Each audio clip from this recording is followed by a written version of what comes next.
I am Ferdinand Marcos, and I am the President of the Republic of the Philippines. I stand today on behalf of 110 million Filipinos. Hello people and hello universe, it's me again. Shout out sa inyo mga kababayan. Hello sa mga Marcos loyalists and supporters. Nakikita nyo ang nakikita ko guys. Siyempre, si Pangulong Marcos Jr. at ang mga magsasaka at ang mga farm road to market. Okay? So, dahil in-upload ko ito guys, ito po yung sagot ko dito sa mga utak dilis na DDS na sinasabi si Pangulong Marcos Jr. wala daw nagawa sa loob ng 2 taon. Bakit? Ano bang pinagmamalaki nyo kaya dating President Digong? Yung build niya? Sus, Mario Joseph. Alam nyo, hindi lang build dapat ang inyong tinitingnan. Titingnan nyo sana kung ano ba talaga ang kaukulang nagagawa ni Digong sa loob ng 6 years. Yan ba'y nabigyan ng priority ang mga magsasaka? O hindi, mga kababayan. So, ito po ang sagot ko, no? Ito lang, magbibigay ako sa inyo ng mga iilan lang na mga nagawa ni Pangulong Marcos Jr. sa loob ng 2 taon. Una-una, yung Emancipation Law, mga kababayan,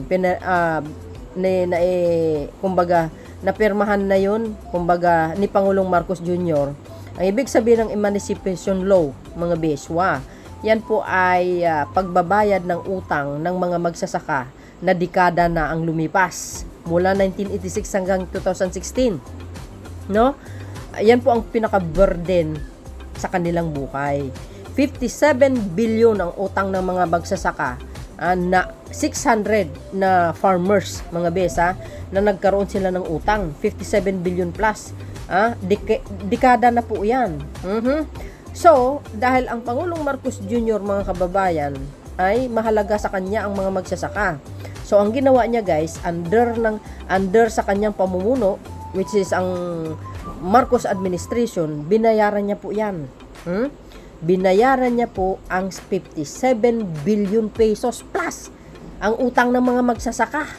Kaya tuwang-tuwa ang mga magsasaka, mga kababayan. Kasi binayaran for the first time sa kasaysayan ng Pilipinas, sa maraming presidente nagdaan, si Pangulong Marcos lang Junior lang ang gumawa niyan. Yan ba hindi nagawa?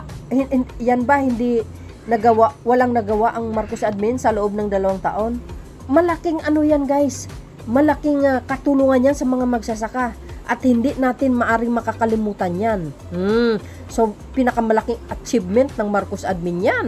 Ang pagbabayad ng utang na 57 billion plus ng mga magsasaka. Kayang tuwang-tuwa sila. Pangalawa, tulad ng itong guys, pagbibigyan ng titulo ng lupa. Hindi ba yan? Isa sa mga nangyayari sa Marcos admin, Luzon, Visayas at Mindanao. Kung nakikita nyo ang mga video ko, scroll nyo pababa, ina-upload ko po yan, ang pagbibigay ng lupa ni Pangulong Marcos Jr. through the Department of Agrarian Reform, Luzon, Visayas at Mindanao. Actually, hindi pa tapos iikot at iikot sila.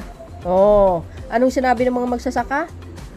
Tumanda na sila na naghihintay na mapasa kanilang lupa. Ngayon, nangyari sa panahon ni Pangulong Marcos Jr. na kumbaga, nakuha na nila. Napasa kanila na kanilang lupa, mga kababayan. Pag-aari na nila. Biro nyo yun.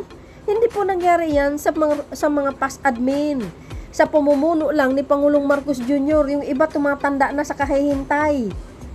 Di ba? Ang iba na luluha na kasi hindi nila akalain na matatanggap nila ang kanilang lupa, sarili na nila with titulo pa. Si Pangulong Marcos Jr. mismo ang nag-abot sa kanila. Hindi ba yun? Isa sa mga nangyari sa Marcos admin sa loob ng 2 taon, ay kadami ito guys. Kung ilalatag ko dito, abutin tayo ng mga ilang oras. Kaya ang suggest ko, mag-research kayo para kayo na mismo ang makatuklas. Binigyan ko lang kayo ng yung mga ibang nagawa lang ng Pangulo. Pangatlo, tulad na lang po ng pambansang pabahay. Hindi ba sapat po yon ang nagawa ni Pangulong Marcos Jr. Para sa mga mahihirap? See? Luzon, Visayas at Mindanao. Sa pamamagitan ni Secretary Acusar ng DSUD. Kayo talaga, oo. Mag-research kayo eh. Tulad na lang, pangapat, tulad na lang nitong ano guys, itong storage room, no? Kailangan ng mga onion farmers. Ay nagkaroon ng hearing sa Senado dahil sa pagtaas ng sibuyas itong mga nakaraan mga taon to 2022. Maabot ng 700 kasi kagagawa ng mga smuggling. So, ang hinanaing ng mga magsisibuyas is storage room kasi nakikipag-storage room at nag-uupa sila sa iba. So, nakarating kay Pangulong Marcos Jr. Ura-urada guys ha. Nagpagawa siya ng storage room. 6 po yan sa iba't ibang lugar. Kasama na po ang Nueva Ecija. Kaya masaya sila. Hindi ba hindi ba isa sa mga magandang nangyari sa Marcos admin yan?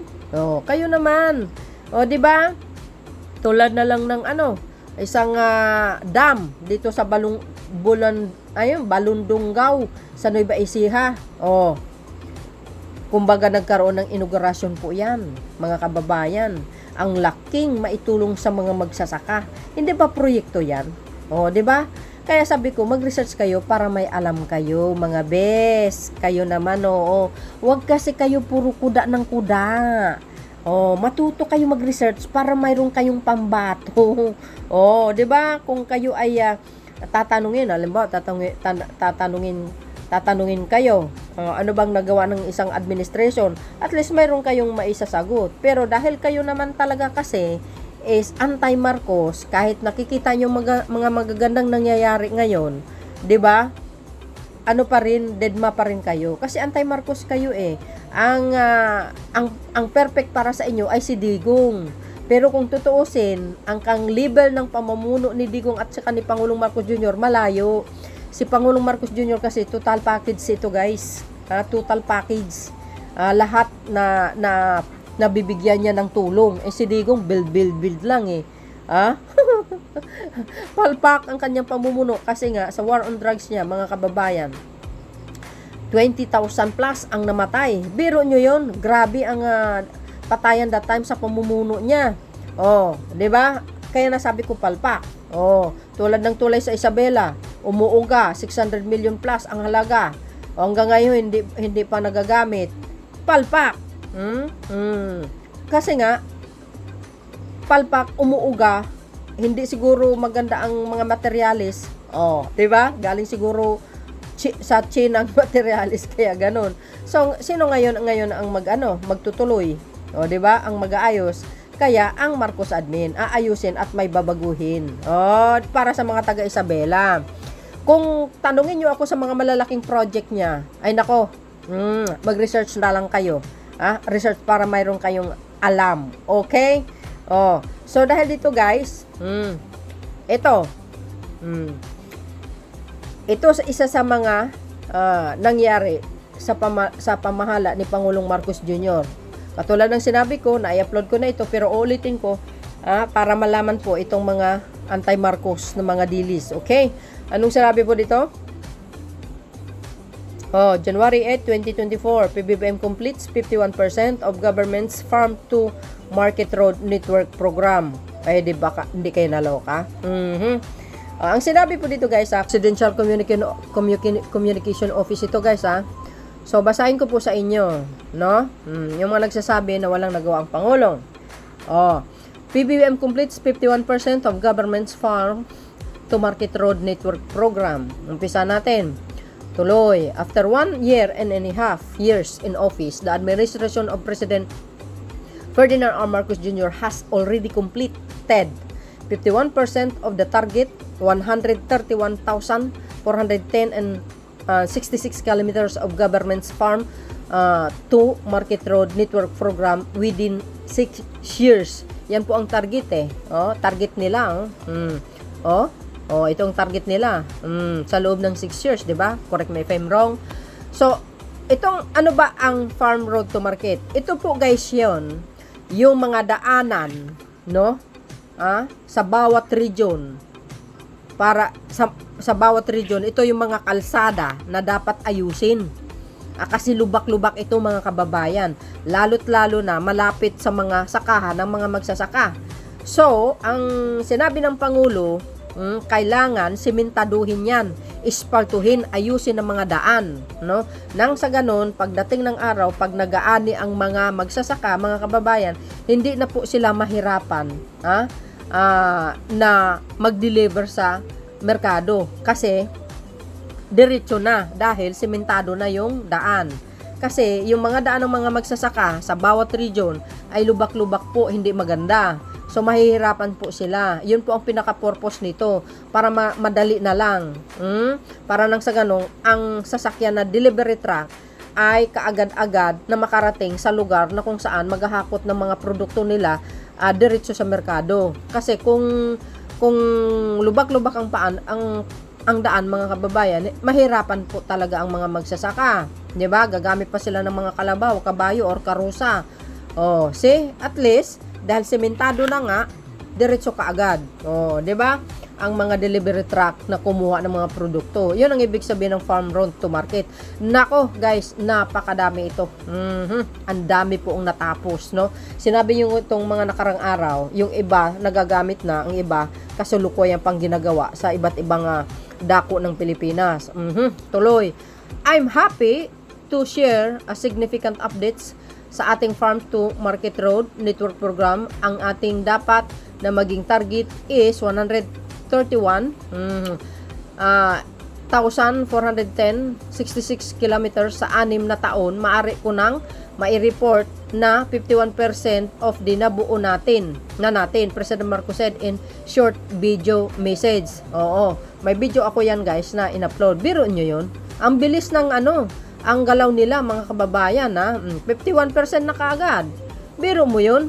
Ay baka malampasan nila yung 131,410 and 66 kilometers. Naku. Oh, di ba?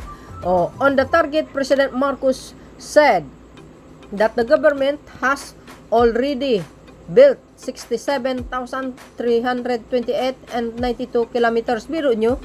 Oh, sumobra na ba sa kalahati? Oh, hindi na aabot ito, guys, ng ng 6 years. Marireach nila itong 131. Wow, galing which is 32 times of road trips from Apari to Hulo. Oh, sabi ko nga sa inyo Luzon, Visayas, Mindanao ito, mga kababayan. Oh, sa mga nagsasabi na walang nagawa ang Pangulo, well, ito po ang ebidensya. It is a testament to the magnitude of accomplishment of the government. It is not an initiative only to do with agriculture. It is a connection between all the different communities, but of course, its main purpose is to connect to market and the producer. O, yun nga So, sa ating mga agricultural sectors, lalo. O, tama. Sabi po dito, guys, tuloy. The President assured the Filipino people that the administration will continue working until the completion of the 131,410 and 66 kilometers before the end of the administration and will continue to build better more. Biro nyo, mga beswa? Ayan. 'Di ba? Sabi nyo walang nagawa ang Pangulo. Wag naman ganyan, guys, Matuto kayo mag-research. So, malinaw dito, mga best, ang farm to market road ay isang to, guys, mga kalsada ito, sa iba't ibang dako ng Pilipinas na nasa 51% na. Nakaw talaga naman, 5 months ago yan, guys, ngayon, baka sobra-sobra na ngayon sa 51%. So, yun lang po ang aking masasabi. Sinagot ko lang itong mga nagko-comment. Para naman mayroon silang guys, mayroon silang nalalaman. Kasi tamad mag-research sa mga yan. So, yun, mga kabayan. Ano po ang palagay mo, Mr. Dilis Otak? So, yun, mga best. Anong palagayan nyo dito sa mga nagko-comment? Ganun talaga, guys, ang mga anti-Marcos. Wala lang talaga magawa sa buhay. Kasi ang perfect sa kanila, yung puon nilang palpak, ang pamumuno. So, yun, guys, para sa akin, BBM lang po ang sakalam.